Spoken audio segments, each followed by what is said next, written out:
welcome to a Red Sox pregame edition of the Dead Red podcast.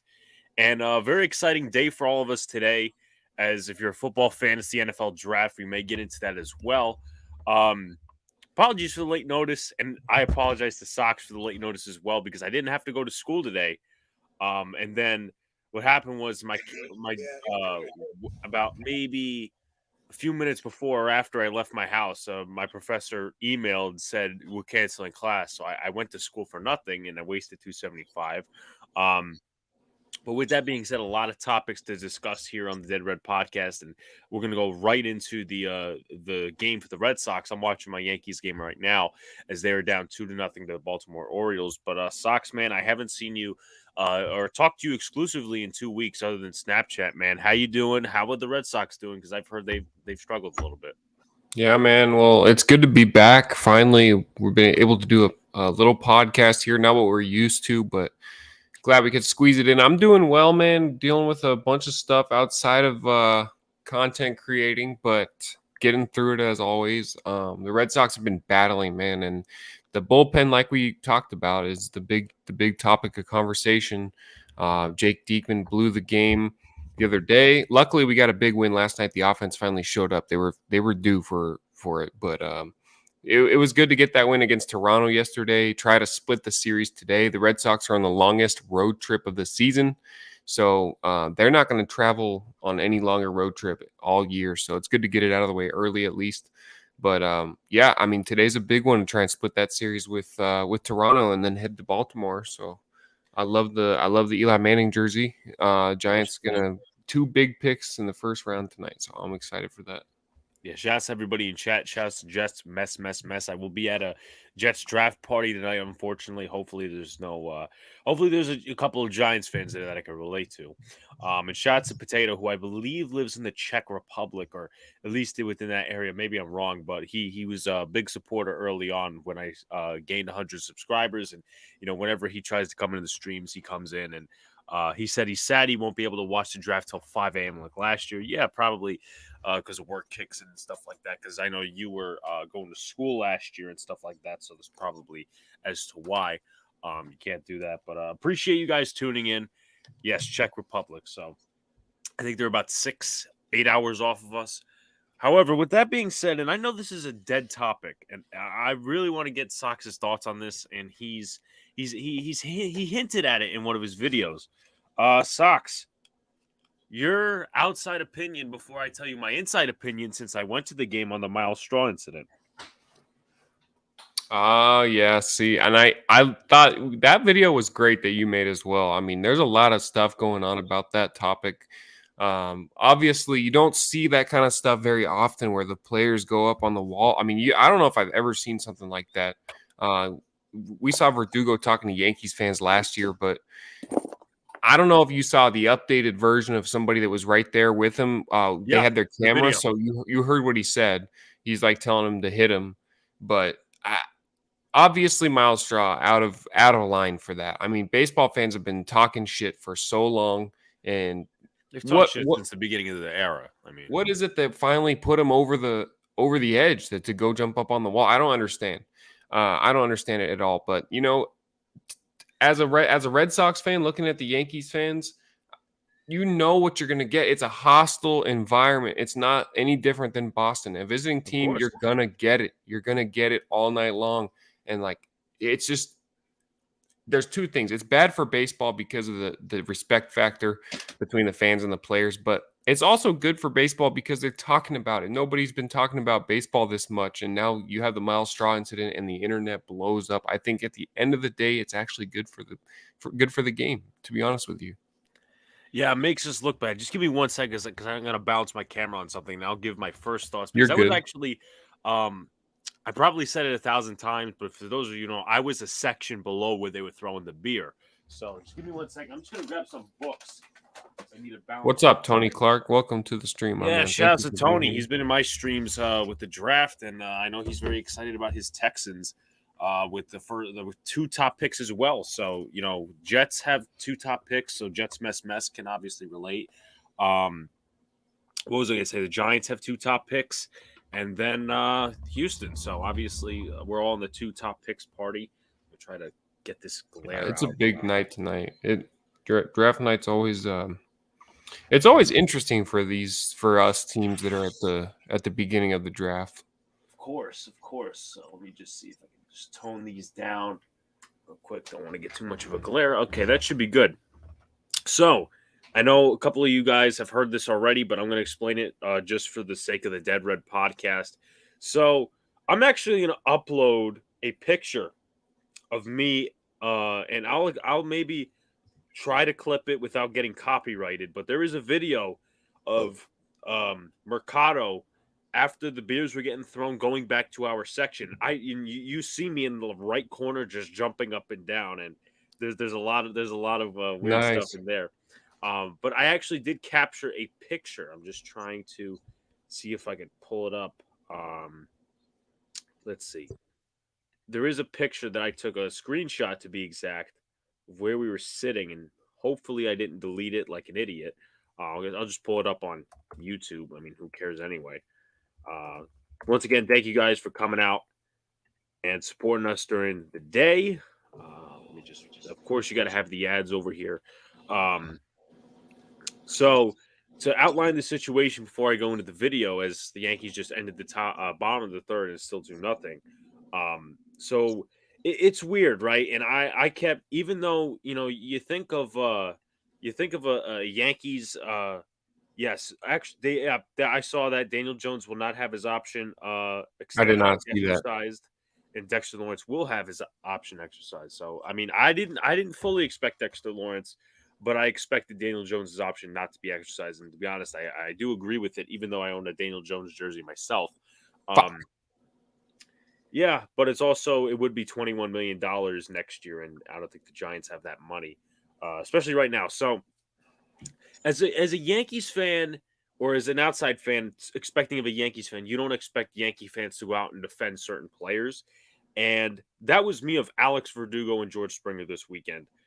Because I kept going on Twitter and all these people talking about defending Myles Straw and shit like that. I'm like, dude, Alex Verdugo literally had a ball thrown at him. He didn't come at the fans like fucking Ron Artest. True. George Springer, guess what? They made up for it. Verdugo the next day hit a home run. Um, what was I going to say? George Springer hit a home run on the day that he was in left field for the the Blue Jays. So they made up on it, and they're better because of it, and they're better just overall baseball players. And it's not like Myles Straw's never been to fucking New York before. He was, when I went to a Guardians game, Indians game, whatever the fuck you want to call it, last year, in September. I think it was September the 17th. The Yankees won, and then they've dropped the next 2 games. He was in center field. And the one thing, you could, as a fan who's there, and this is not what you're going to get from many of these content creators or, the Yankees broadcasting crew, but Myles Straw, and normally, even as a player or even as a fan, um, let's just say in center or right field, if you have a bunch of hecklers in the bleacher creatures, you're going to fucking ignore it. That's what you should do. They're going to always talk their shit. It's up to you to prove yourself. And with that being said, Myles Straw just fucking kept looking over. He just kept looking over. And then we get to the ninth inning where it all explodes. And with that being said, you have the hit to left, and Stephen Kwan gets injured, and then it starts unraveling where the fans are saying stuff. If you guys haven't watched the video, I would suggest you do because it enlists a lot of details. Then Myles Straw, trying to supposedly defend his teammate, gets up on the fucking scoreboard and says, "Hit me, motherfucker! Hit me, motherfucker!" Which, okay, you're defending your teammate, but really, you're gonna try to incite violence like that? Like one thing leads to another. I don't condone throwing beer, but I'm pretty sure that would have never happened if Myles Straw hadn't decided to become Ron Artest. And obviously, he didn't become Ron Artest because he didn't punch any fans, but literally baiting fans to hit him. And I wanted the MLB to do something about it, but the MLB is not going to set that sort of precedent. Shouts to Greg in the chat as well. So, and then you get to the ninth, and what's his face? Gleyber Torres hits a walk off. The beer goes on the field, all that stuff. And obviously the Yankees, come out and say, that's wrong and stuff like that. And then Myles Straw after the game, classless, worst fan base in the world. I'm like, you know what, dude?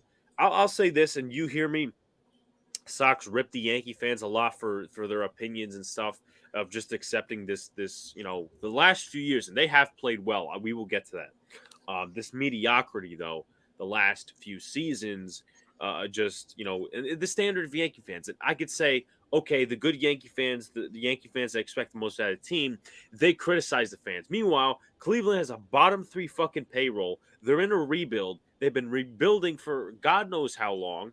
And it's all because they choked the lead. They choked the lead in the World Series. So you know what? You want to come at our fan base? Come at your fucking fan base. And I'm not scared to. To be honest with you, I know a couple of Cleveland Guardian fans. I know a couple of Browns fans. I've been to the city of Cleveland. But, and then you got this. And then what pisses me off, actually, I'm going to get to something else, and then I'm going to get to something else as well. I know I'm going in 50,000 different fucking directions. But you also have Oscar Mercado come out, and I gave him a pass. I gave him a pass in my video. But what I forgot to mention, and I didn't even know about it when I was recording, is he said that the Yankees fans saying that shit was an act of violence. What do you mean act of violence? Take it and fucking walk away. And you could just tell he was baited. I'm gonna play the video. There is no. I mean, who cares? I'll get copyright. I mean, I'm not even monetized anyway. But I'll try to point it out. Let's see. Okay. So you see Mercado here. Now I'm going to see if I can extend the page a little bit. Okay, theater mode is actually a little bit better. So right here, if you could see me next to the Bally Sports logo in this gray shirt, that is me. I don't know if you could. Oh, I didn't even lift it on the fucking screen. But next to the Bally Sports logo, if you could see my cursor, I don't know if you can, Sox, but that is me right there. See me jumping up and down, and my brother's here pointing out, seeing what's going on. And nice. Yeah. Dude, that's electric. That's right there. Yeah. And, other than what happened, I actually got to saw Kyle Higashioka warm up with Nestor Cortez that day. And then I got a little excited because when I called out Jamo's name, he did this. So, James Tyon's not, he's functioning right now, but it's not a lot of great stuff right now as they're losing 2-0. And what pissed me off afterwards, and I've over the past few days, I've seen a lot of people really show their fucking colors, and it's so depressing, even in the football community. But with that being said, you have these content creators, Yankee content creators. It's not just Giraffe Neck Mark, that fucking scumbag. Or you have Fuzzy, Myles Straw, he's the GOAT. Yeah, Myles Straw, you're going to fucking champion him. That just shows how low your standards are, 5 home runs, in his career or some shit like that. And, you're going to champion him as the hero of your franchise. But then you got these Yankee content creators and these company men, as I call them. And many people started to recognize, they started coming over to my Twitter and the NYY News Twitter a little more. And they're those content creators, they're just ripping on the fan base without even saying anything about Myles Straw. And then before the video, we don't know what was said. No, you know what fucking happened. He climbed the wall. You obviously know there was some shit said there, but you're only gonna go back, at your own fan base, the people who actually fucking watch your garbage.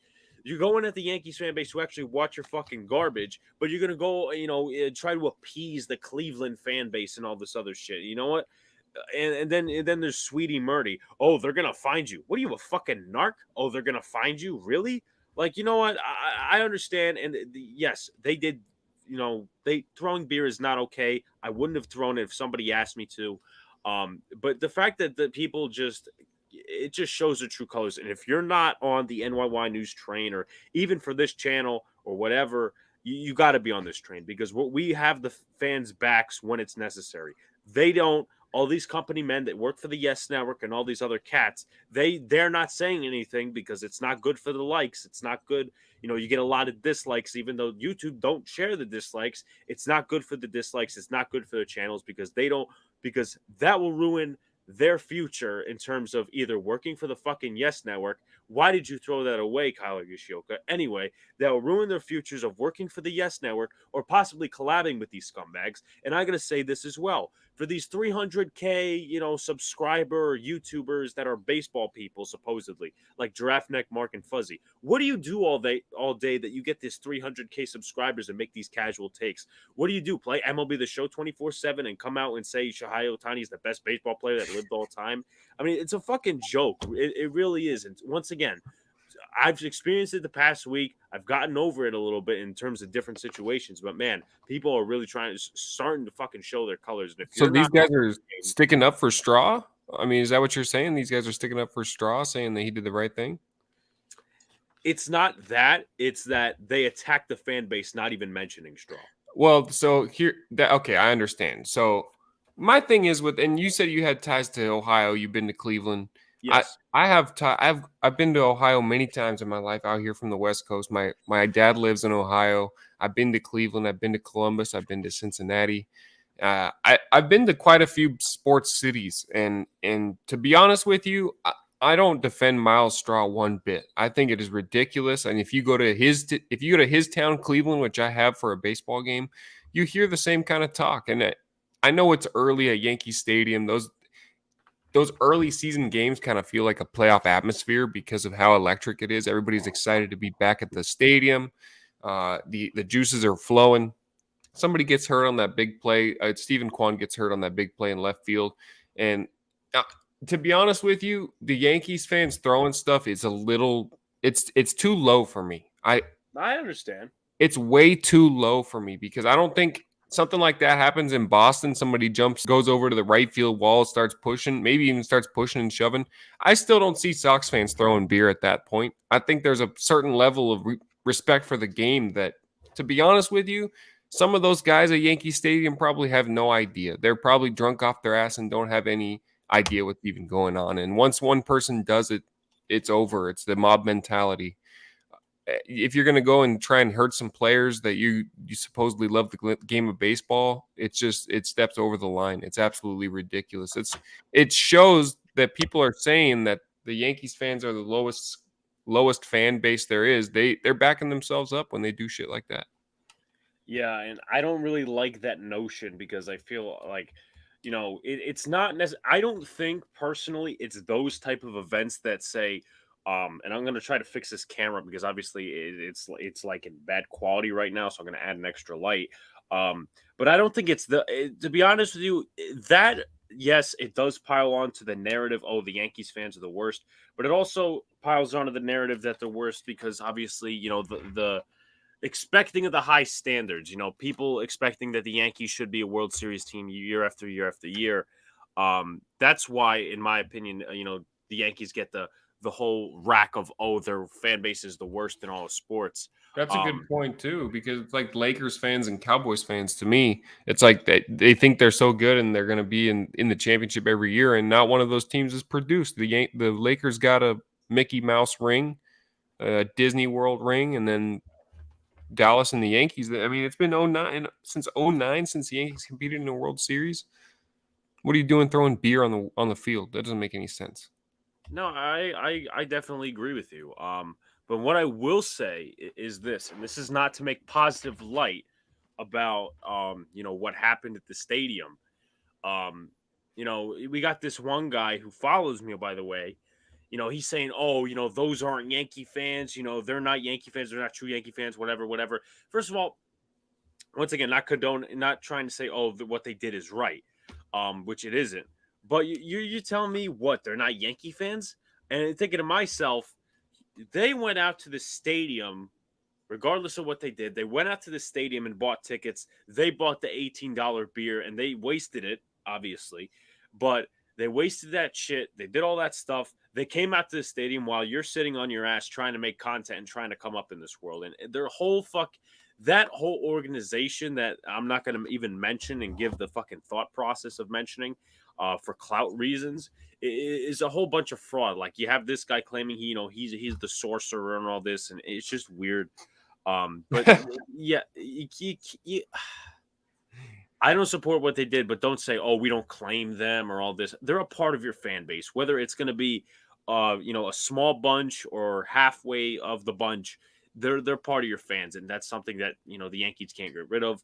And I will say this, I'm not trying to make light of the situation and drag in the Red Sox, but Giancarlo Stanton hit a home run one time and he had the ball tossed back at him. Did he try to climb up the green monster like the fucking King Kong? No. So you know I think what? Just say that. that's a good point. And you, to be honest with you, if the Sox fans started doing something like that, say if there was something thrown on the field, I would be personally, to be honest with you, I would be one of those guys that says I don't condone him. We don't claim him as a Red Sox fan because I'm okay with that. There's some people that show up whether or not they bought the ticket to the game. There's people that show up just because their friend went. They're not a Red Sox fan, and I guarantee it happens at Yankee Stadium too. There's people there that don't even care about the game. And not that it's a lot of them. And I guarantee you, No, Yankees I fans, understand. 90% of them are locked in. I'm not saying they don't watch the game, but it probably happens there too. And it's the mob mentality that once one guy does it, it's okay. It it doesn't make sense to me. And I see what you're saying that they paid the money to go to the game while you're sitting on your ass at home. On the other side, I would be there if I could, except I live 3,500 miles away, so I think those guys have a little bit of leeway to be able to say that as well. Yeah, I could definitely see what you're saying, and also to note, I mean, you bring up a good point, which irritates me about like the minor leagues, and I've really experienced this. Maybe I haven't been to a Rail Riders game, which is the Yankees AAA team, in a long while, and there's a chance I might be going in a few weeks. Um, but not caring about the game, that just gets me riled up, and obviously it could go to attendance and stuff like that. And this is just me being a fan and caring about the game. But then you got like the Cyclones. They play in a tourist attraction. I'm going to be honest. I like Coney Island. There's an amusement park. There's a lot of history related stuff there. And outside the stadium, they have a memorial for the firefighters and all the first responders that died in 9/11. But then you got these people, these fucking Midwesterners, and this is one of the things I really dislike about New York is that you got these Midwesterners, these people coming out here from all these different states. They go to a baseball stadium and they're just bullshitting about their fucking father's farm in Iowa. Like, Dude, I dude, nobody know. cares. Sit back, watch a fucking game. Half of the people that you used to live with probably can't go to a baseball game. So try to learn about the game and actually be cultured. But obviously, the Cyclones tickets are not that expensive. I mean, they're what, $18 for every single seat. So that's just one of the shit that annoys me. I don't think it happens a lot at Yankee Stadium. I think it does. Once again, as a presumption, um, but I would tend to think, and I'm not saying Mets fans are disloyal, but I feel like it would happen more at Citi Field than it would, at Yankee Stadium. There's a famous picture at I believe it's at Chase Field. And I think it was one of the games that I was at actually. It happens so much at Chase Field. The thing with the fans not paying attention is I think one of the coolest things about baseball is that you're in an environment where you can have a little side conversation. It's not like an NFL game where it's like the Coliseum, everybody's on their feet at all times. But I think it's cool that you can have a side conversation at a baseball game, but I think those people are most likely to deserve to be hit by a fucking baseball because, dude, there's a picture at Chase Field, like I was saying, there's probably 15 girls and they are all looking at their cell phones at the same time. I want a baseball to go up there so badly. You have no idea. Yeah, and, like I'm also as well, and I'm gonna bring this up as a side note, and I'll jump back up to the point. I hate seeing the guys in business suits at baseball games. Tickets they have are so expensive. Business write offs. I never really got that. Like you're going to a baseball game, See, yeah, dress. and I'm not saying go in recently, fucking pajamas. recently I was one of those business guys at a Padres game. I actually got really nice seats for my work, and we had to dress up for them. So I was actually one of those guys, Jets. But trust me, I watched the whole game. Yeah, no, definitely, and obviously, just voluntarily going to a baseball game with a suit like that—that's not really normal. Um, but shouts to Al, Red Sox fan. Good What's up, afternoon, gents. Al? That's my man. Um, what was I going to say? The closest I've ever been to catching a baseball probably was actually this past weekend because Josh Naylor hit a 2-run shot off of Nestor Cortez, and that was actually a few seats down in my row. Um, Wow. and give me one second. This is what having pets does. By the way, I've never been close to catching a foul ball home run. I've been to so many baseball games. I've had good seats, I've had bad seats. Not one ball has come near me, not even close. I mean, I've done tons of stupid shit. Like, I mean, I'll openly say this, and that's my irresponsibility as a kid. One time, I had a ball signed by Kyle Gishioka in AAA, and I don't even. It wasn't a ball; it was a glove, and I don't even know where that glove is. So once Ooh. again, that's tough for me. Um, and then also a couple of years ago, at one of my birthday parties we held at the Rail Riders Stadium, my uncle caught a ball and he threw it to me. Once again, I don't know where that is, but to make up for that, I'll pull it up in a second. Um, since I'm in my lab, not downstairs where I usually record, there's a lot of signings on this ball, and this is not any of major leaguers at this moment. But Anthony Volpe, the Yankees' top prospect, signed this ball. Randy Vasquez, who actually started the game I was at for Hudson Valley against the Cyclones, he was there, and he signed this ball. He actually took a picture with my brother and his friend, and also Francisco Alvarez, the top prospect for the Mets. I believe he's in Double A or Triple A, and he's really good. He's a really good power bat. I think he's also a good catcher overall as well. But that was nice. And also, I just want to show this off. Since you're a Celtic fan, you may not approve. Um, Uh-oh. but my brother, if you hold on 1 second, yeah, because my camera can just fog up occasionally and look like it's in 420p.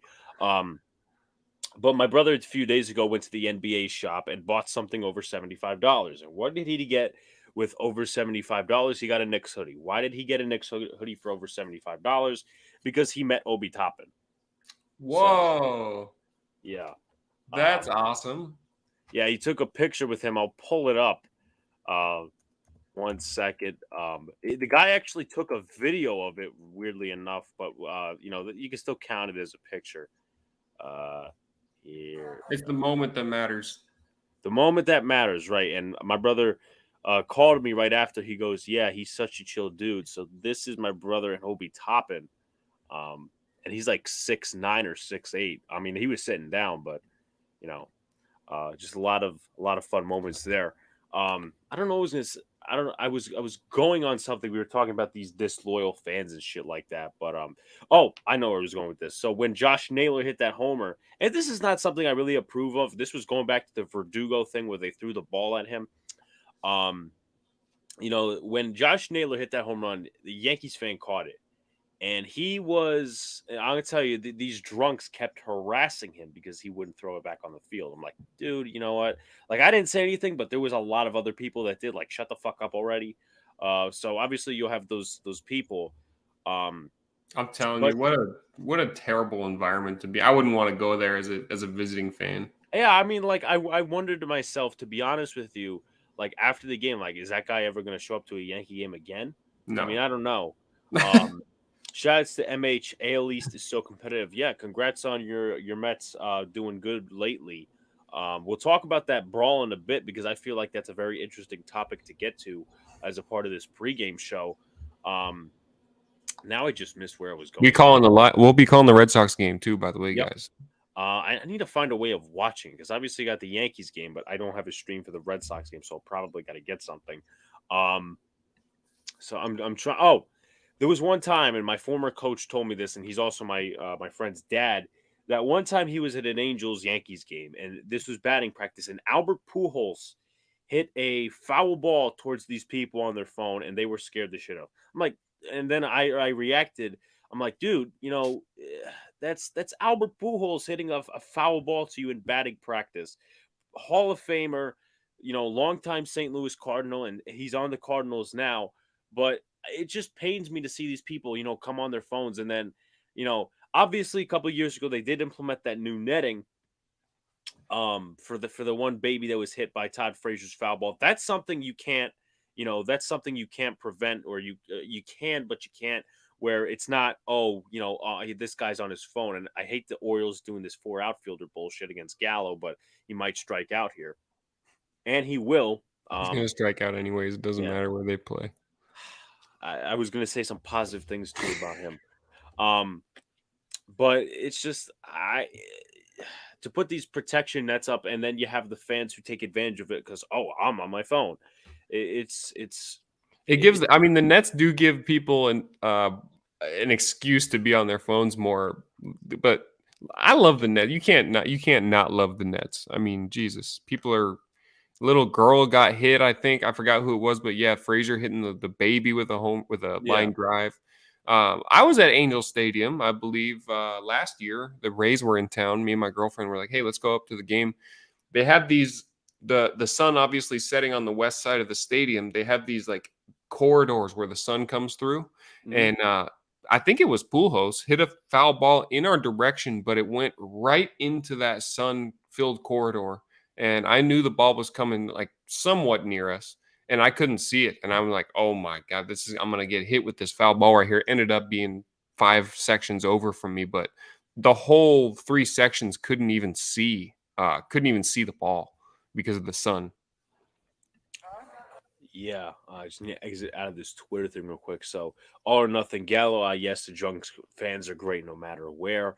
I want to ask you something before we go into our respective teams. Shout out to Tudo in the chat. Shout out to Paisano from Italy. So we do have some people from Europe tuning into this, which is great. Um, I don't know if you caught on, but what do you think of what happened yesterday between the Mets, Nolan Arenado, and just that respective? If you've heard of what happened. Yeah, obviously, and I wish I could keep up with the whole MLB, but I'm locked in on the Sox and mostly the Yankees now that we have this podcast going. I'm locked in on the AL East more than I probably have ever been. But yeah, Nolan Arenado. I mean, I heard there was history going up a couple games behind that. Somebody got hit in the ankle. Was it Arenado? Do you know? What I know is this, and MH, please feel free to tell us if we're missing some stuff. So the Mets have been the most hit team all year. They've been hit by the pitches constantly, and they 20 never times. really fought back. The one game where where one was a dead stare by Buck Showalter. There was another game where what do you call it? One lunch is over, take care. Yeah. Thanks for tuning in, Al. Whether it's your work break or whatever, we appreciate it. Subscribe to Al Red Sox fan too. He has a great channel over there. You guys would love it. Um, But so apparently leading up to this, the Mets have been hit the most in the MLB, and obviously the Washington, which was the second game of the season, McCann was hit in the head, I believe, and then they obviously went out and the bench is cleared, and Pete Alonso was hit in the head, I think in that game and the game before that, and then there was another player hit that game, and then Arenado. Now, I don't know if you've seen this moment. You probably have, Sox. ALCS, I believe, was game 3 in Boston between the Yankees and the Sox, where Kareem Garcia was hit, but then Manny Ramirez took one. It was not really near the head, but it was up and in, and that was sort of the same pitch. Then Yep. Arenado, after that, he starts talking shit. He literally tugs Tomas Nido away and gets ejected. But then obviously the pushing and shoving ensues. And I was arguing a little bit with one of my friends because he said, that's not the way to send a message. I'm like, dude, what are you talking about? The pitch wasn't even fucking close to his head. No. And he's like, oh, not, you don't hit him in the head, hit him in the chest. I'm like, I don't disagree with you that you need to plunk Arenado. He's their best player. And they plunked Pete Alonso in the head. But that pitch was nowhere near his head. That was inside. It was up, but it was in, and it wasn't like, oh my god, it's right here. So I want to get your thoughts on that. I mean, if you want to plunk a guy, you cannot go at his head. You can't go at his shoulder. You got to go down. I mean, I don't like guys getting hit in the head. We just saw Trevor Story get hit in the head with a fastball the other day. It's a scary situation, man. But I agree. If the guy wants to retaliate, go after Arenado. I thought it was very impressive that he pushed the catcher out of the way with such ease, with all of his body weight and that gear. He just said, fuck it, get out of my way. I want this guy right here.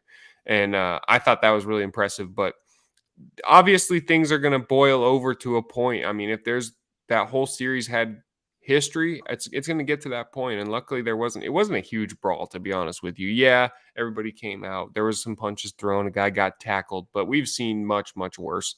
And I don't think that. I think they have another 4-game series coming up in a month and a half or so. But to be honest with you, I don't think it was a huge deal. The bullpen guys got the fight was over before the bullpen guys even got to the field. Yeah. What was I going to say? They actually play in like 2 weeks, and I think in City Field, so I might want to go to that Oh, game. okay, nice. Yeah, you should Um, go. yeah, if the tickets are cheap, and they probably will be, but then again, the stakes might be a little higher. Um, with that being said, I want to go into my Yankees a little bit over the past few days. Actually, you know what? Let's go into the Yankees a little bit, and obviously from the outside, you could provide your thoughts, and we'll go into the Sox, and that will probably lead us up to about the 255 mark. The Yankees have been doing really well over the last few days. I have to admit. Now, I've obviously been in and out of Yankee games, especially the first two against the Orioles, because I've been doing draft streams and tuning into all that stuff. Shout out to Tudo. He said you had a fantastic show yesterday, and most of your team was watching the live show and loved it. Great to hear that, Tudo. Good luck in some of your rugby matches coming up. But before I had the awful vision of looking at Joey Gallo striking out a few minutes ago. He's been hitting well. He's trying to get his stride in. Obviously you're not going to expect too much from him. He's a power bat. He's hit 2 home runs over the past 2 games, not including this one. He's still hitting at like 168, 150, which is not a good mark to hit at. And one thing I'm bothered by just with the Yes Network, and for some reason, I understand he's on a hitting streak, but with that being said, we got to take other things into account. And when I don't know if you know this, Sox, but Joey Gallo has a known tick. He will have I don't know if spasms is the right word, but he will have tick moments where he just, he makes weird emotions and stuff like that. Apparently, from what I heard, it's a form of Tourette syndrome. And the problem with what I have with the Yankees is the Yes Network focuses on that sometimes. So if he strikes out and he hits like something, or he's making some weird face in the dugout that he has, that's an outcome of that syndrome that he has, they'll focus in on him like, dude, this guy obviously is not handling New York well despite the 2 home runs. Nonetheless, you still focus in on him. I mean, that's just, and I understand, as a society, in my opinion, we've gotten soft, but at the same time, you have to be sensitive to that. And I just don't think that's something you should be prioritizing off of. That's not something you should be making money off of. And for the Yankees aspect, not just the Yes Network, I don't understand why you didn't do the scouting. Normally, as we, obviously the NFL draft is today, and many different teams are looking at different characters of different players. I don't understand how this didn't come up and possibly a red flag. He may not handle New York because of the tick that he has. I don't understand how they didn't see that and they just saw, oh, analytics, he's a lefty bat, let's take him. So I want to hear your thoughts as an outsider on that. That's interesting. I didn't know exactly what it was. I knew he had something, but and there was a player I couldn't tell you who it was, but there's multiple players that have had that little tick before where there's little issues. They might make a weird face. It's a form of Tourette's, but I think that's, as an outsider looking in, that reminds me, just that's what the pieces fall into place that make New York such a hard place. Like, yeah, of course they're gonna, if he strikes out and he has that syndrome, of course they would go in there and put the camera right on his face and say, haha, see that face he's making? That's Tourette's at a Yankees game. I mean, come on, leave the guy alone. But of course, you're going to get that in the high pressure situation. I like you said, he's hitting in the 100s. I don't know if he can handle the pressure of this Yankees media and the fan base, all the stuff going on. There's a lot going on right now with the Yankees, and somehow they're playing a little bit better than we expected them to through all of it. So I don't know. I think he's going to be fine, to be honest with you.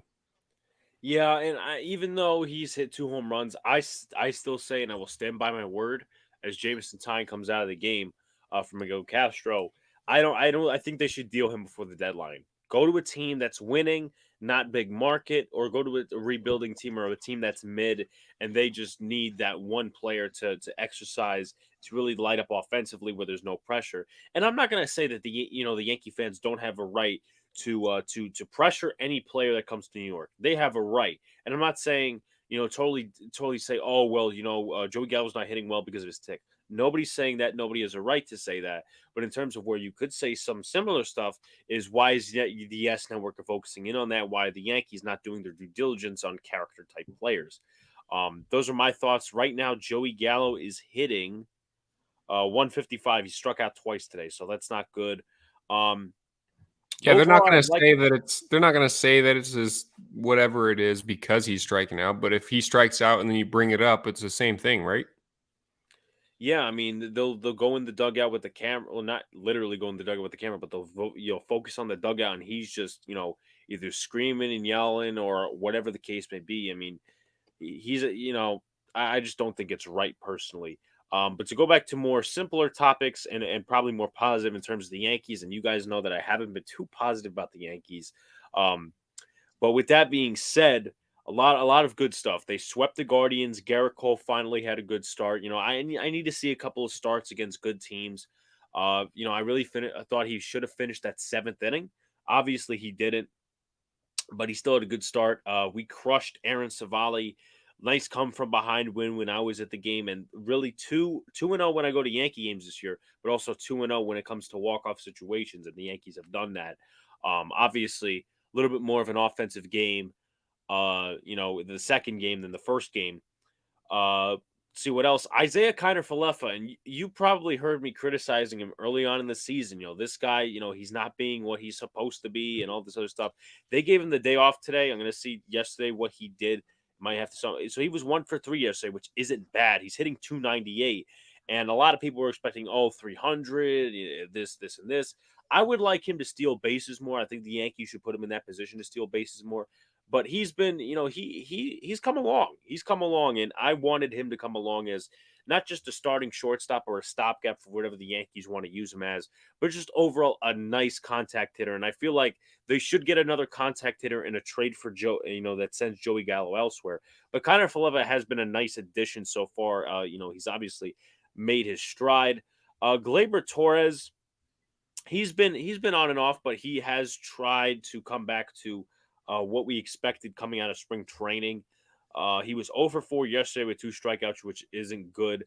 I don't know how he hit that one other game against the Guardians, but when I was there, he obviously hit the walk off, and then he first game against the Orioles, I thought he did pretty well. So give it a little more time, and then we could probably judge a little bit harshly. Um, see who else? Jose Trevino. Right now he's hitting 238, but I think he's the better offensive catcher right now. And you could just see it. Maybe it's the wind being a factor. I don't like to use that because, a lot of stadiums are windy, especially by the water.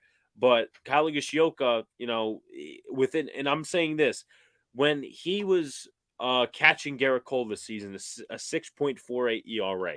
When Trevino was catching Cole last Sunday, he didn't give up any runs. He was spit spot, great start overall. So I think Trevino should honestly be the starting catcher. Higashioka has actually had a struggle a little bit today with catching balls behind the plate. Has had a couple go past him. Anthony Rizzo. I mean, I understand that I was very, very critical of the Yankees not going back and signing Freeman or signing Olsen or whatever. Obviously, the full year has to play out, but he's hitting 288 right now. He had 3 home runs uh, against the Orioles, and he's just a monster offensively. I love Anthony Rizzo. Um, when he came over last year, he was probably my favorite trade. He's the leader on this team, and the Yankees don't really have a vocal leader. I think he's a leader in the dugout. He starts conversations, and we don't have that in the manager, but Anthony Rizzo's there as well. Um, with that being said, Aaron Hicks is on paternity leave, but he should be coming back in the Royals series. And they brought up Andujar. They've been giving Tim LeCastro a little bit of time. So I mean, we'll see what happens with the outfield alignment. In terms of the starting pitching, I think Monty did well yesterday in the 5-2 game. He went 5 2/3 innings, 2 earned runs, 4 strikeouts, 4 hits. Obviously, Stanton hit a home run. I think the time before Stanton hit that homer, was actually opening day when I was there, and I got it on video. Um, and the bullpen's been doing well. Michael King has been really solid last year. I wasn't too high on him coming into the season, but I do need to go on another apology tour for him because he's been lights out. He's 2-0 this season. And, just overall, the bullpen's getting a little bit better. I know Chapman had a rough patch the other day against the Orioles. Before that, he had a rough patch. I think it was either against the Guardians or one of the games before that. Clay Holmes hasn't been necessarily spit spot as a reliever as we expected. And then to that as well, Jonathan Loaizaga has been struggling heavily, which honestly you could attribute to using the bullpen very early in the season. So, your thoughts on how the Yankees are doing? And basically, I've been speaking for like a little bit now. So, if you want to give your thoughts, Sox. That's all good. Yeah, like I said, I hate to say I called it, but the Yankees turned it on a little bit earlier than we thought. But I really do think that they're going to compete here. That the fact that Joey Gallo's turning around a little bit, obviously still hitting in the 100s like we talked about, but and we'll see what that happens in the outfield. But they got a lot of good pieces out there. The Castro's been getting some time, like you said. I wish I could have watched more of their games to really feel how it is in the back end of the bullpen, the reliever guys. But from what I've seen, the Yankees are playing better than we thought, and they're going to have to in this division. Toronto's really good, and the Red Sox are not going to be. It looks like they're not going to be there this year. So the Yankees have a really, really good chance to step in there, man. They really do. So wait, if I could now, I'm going to be honest with you. I was looking at a draft trade tweet. Obviously, there was no trade, but obviously, the one tweet was that the Texans are looking to trade back, and but you said that the Red Sox are not going to be there this year. I mean, right now, look at the. I don't even know what the record is right now. We're way behind 500. The pitching is blowing games left and right. So I think the Red Sox are 4th or 5th in the division. 8-11. The Yankees are 12-6. Blue Jays are 12-7. The Rays are 10-8, and the Orioles are 6-12.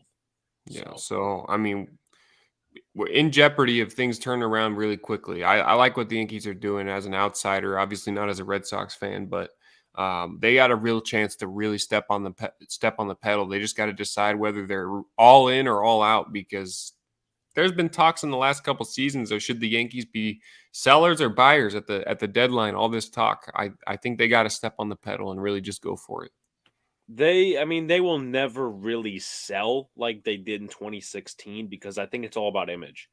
They don't want to be looked as that team.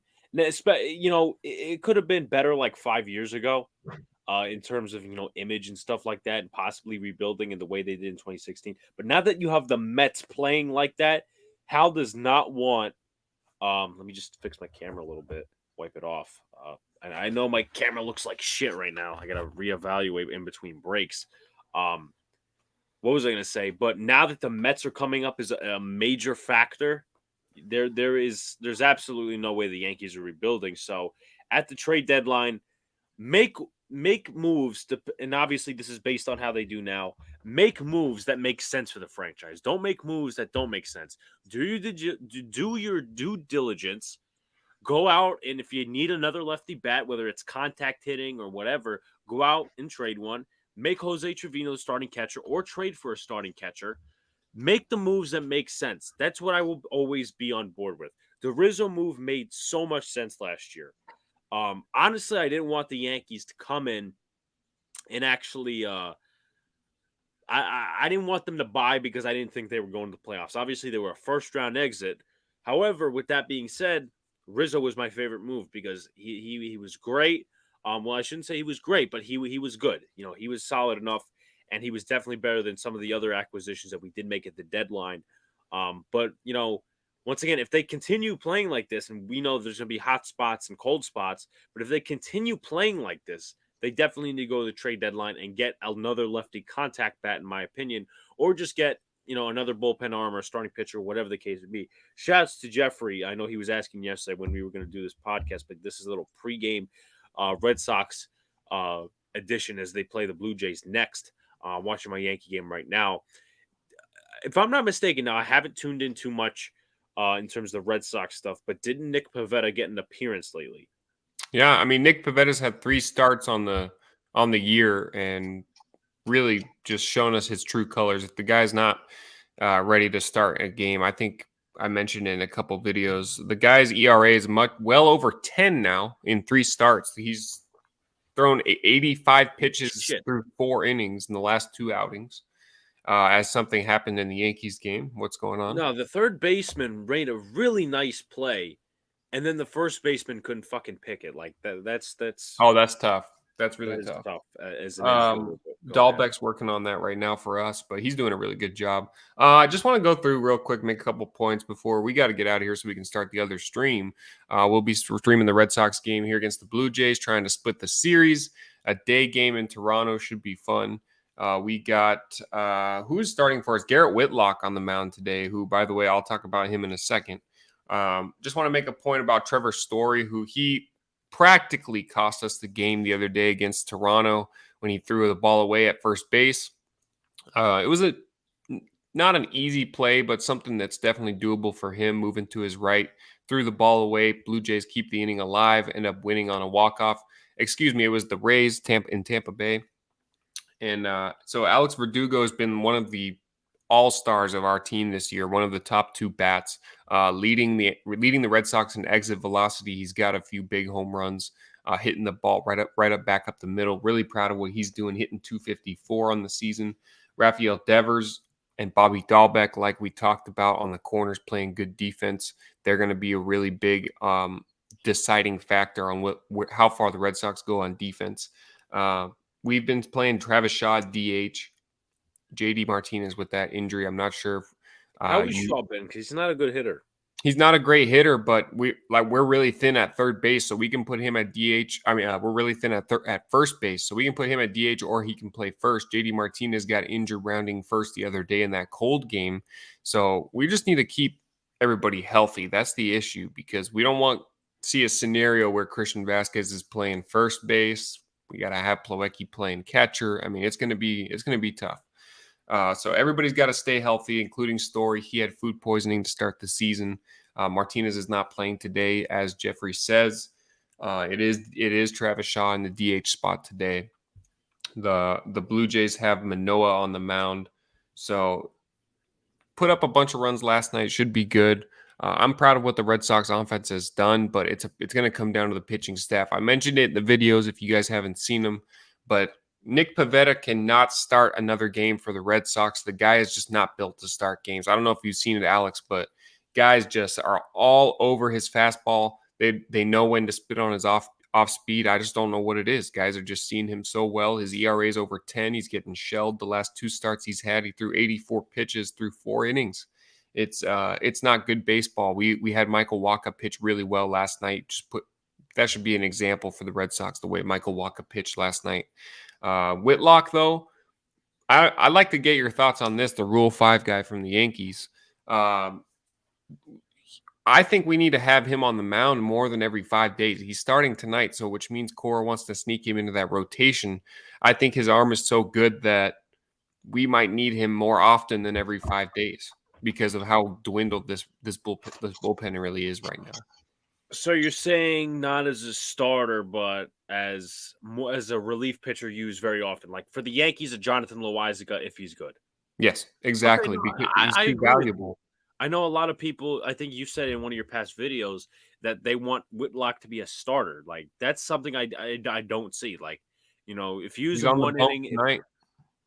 He's on the bump tonight. Really? Wow. Yeah. Okay, so I didn't know that.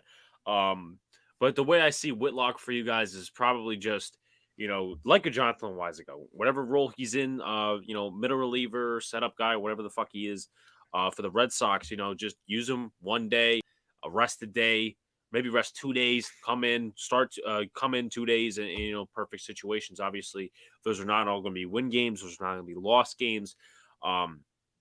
But you guys have a guy in Garrett Whitlock, and he's played well so far. Am I to understand that? Yeah, of course. You Has just he have been the guys best like bullpen pitcher? he's our best bullpen pitcher. You have Barnes and Diekman just blowing games left and right. So I don't know. He's becoming way more valuable than we thought he was going to be. Yeah, you guys kind of took a chance with Diekman because Diekman hasn't been good the last few years, and um, it's just a weird thing. By the way, for the Yankees, they got on the board with an RBI double by Marwin Gonzalez. It's now 2-1 with runners on the court. There's a 2-0 count to Judge with one out. It's very windy. It's very windy over there. Obviously, it's windy over here as well because my grandfather tied up the garbage cans together so they don't fly away because we've had that happen on a couple of occasions. But I think we're gonna slowly wrap it up here, guys. Obviously, we're not leaving 100%. Next up is going to be the Boston Red Sox versus the Toronto Blue Jays. I will be on call as well. I'm gonna try to see if I can get another monitor so I can watch that game and the Yankee game at the same time. Um, but Sox, I know this was a very late notice podcast. Thank you, me. Um, but any final thoughts before we get out of here for 5 minutes? Well, we'll be right back with the Red Sox Blue Jays, guys. Make sure you join us. Come like that stream. Subscribe to both channels if you haven't already. I appreciate you guys jumping in. Jeffrey, Bruin, Tuto, man, you guys are awesome. I appreciate it. And no worries, man. I'm happy we were able to come in here, squeeze in about an hour. Anytime we can try to squeeze one in, let's just do it. And obviously, got to do what we got to do sometimes. But both teams playing. I think as we expected, we expected the Red Sox bullpen to struggle a little bit. We expected the Yankees offense to struggle, which they did a little bit, but they're back, man. They're back. It just depends on pitching's going to win. Pitching's going to get you all the way through. It really is. We'll find out very soon who's going to step on that gas. And we'll see you in a few minutes, guys. Thanks for stopping by the Dead Red Podcast. Yeah, so Yankees actually just scored another run. It's 2-2, and the Orioles have been horrible defensively. I mean, obviously I talked about Higgy, but the play before this one, Mateo made a horrible error at shortstop. And then this one, Rougned Odor, it was weird because you don't see this. He tried playing the ball like this on the ground, but it's like his foot was out there, so he couldn't properly extend himself. Like, it's weird to describe, but that's just, I guess they're not fundamentally sound. And that's what happens when you have a bunch of ball players that are cast-offs from different teams. They don't work out. But we appreciate you guys. We'll be back probably next week for a regular Dead Red. That's probably going to be about 8:30 Eastern. We'll let you know if we have any updates. We will see you in about five or less than minutes, guys, for the Boston Red Sox, Toronto Blue Jays. Sox on call. I'll join as well. Peace out, guys. See you later. Stay cool, and we'll see you in a couple of minutes.